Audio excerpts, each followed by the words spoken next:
प्रधानमंत्री मोदी ने ग्रीक प्रधानमंत्री मित्सोटाकिस का स्वागत किया। नमस्कार, आज हम भारत और ग्रीस के बीच महत्वपूर्ण राजनयिक आदान प्रदान के बारे में चर्चा करेंगे क्योंकि प्रधानमंत्री मोदी ने अपने समकक्ष प्रधानमंत्री मित्सोटाकिस और उनके प्रतिनिधिमंडल का गर्मजोशी से स्वागत किया है। प्रधानमंत्री मित्सोटाकिस की हालिया भारत यात्रा एक ऐतिहासिक क्षण है जो हमारे दोनों देशों के बीच मजबूत होती रणनीतिक साझेदारी को प्रदर्शित करती है।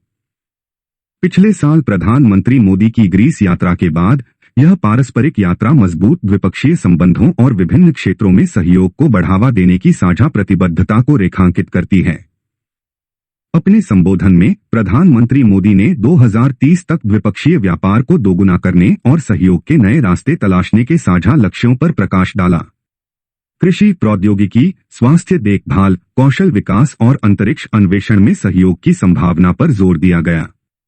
इसके अलावा चर्चा में स्टार्टअप्स के बीच संबंधों को बढ़ावा देना, शिपिंग और कनेक्टिविटी को बढ़ाना और रक्षा और सुरक्षा क्षेत्रों में सहयोग का विस्तार करना शामिल था। रक्षा, साइबर सुरक्षा, आतंकवाद विरोधी और समुद्री सुरक्षा जैसी आम चुनौतियों का समाधान करने के उद्देश्य से कार्य समूहों की स्थापना आपसी विश्वास और सहयोग को गहरा करने का प्रतीक है। भारत और ग्रीस दोनों ही समृद्ध सांस्कृतिक विरासतों का दावा करते हैं, जिन्होंने 2 सहस्राब्दियों से अधिक समय से लोगों के बीच स्थायी आदान प्रदान को बढ़ावा दिया है। राजनयिक संबंधों की आगामी 75वीं वर्षगांठ सहित बढ़ते पर्यटन, शैक्षिक आदान प्रदान और स्मरणोत्सव के माध्यम से इन संबंधों को आधुनिक और पुनर्जीवित करने के प्रयास चल रहे हैं। नेताओं ने क्षेत्रीय और अंतर्राष्ट्रीय मुद्दों पर भी विचार विमर्श किया और संघर्षों को सुलझाने के पसंदीदा साधन के रूप में बातचीत और कूटनीति की वकालत की। इंडो पैसिफिक क्षेत्र में ग्रीस की सक्रिय भागीदारी और इंडो पैसिफिक महासागर पहल में शामिल होने के उसके फैसले की शांति और स्थिरता को बढ़ावा देने की दिशा में कदम के रूप में विशेष रूप से सराहना की गई।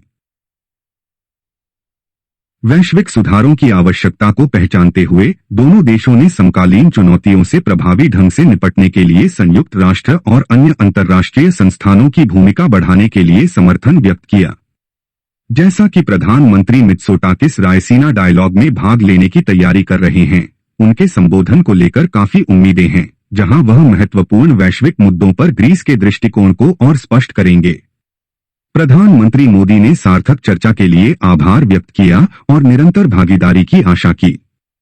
अंत में प्रधानमंत्री मित्सोटाकिस की यात्रा ने भारत ग्रीक संबंधों के भविष्य के प्रक्षेप पथ के लिए एक सकारात्मक स्वर स्थापित किया है, जो क्षेत्र और उससे परे समृद्धि, शांति और स्थिरता को बढ़ावा देने की साझा प्रतिबद्धता को रेखांकित करता है।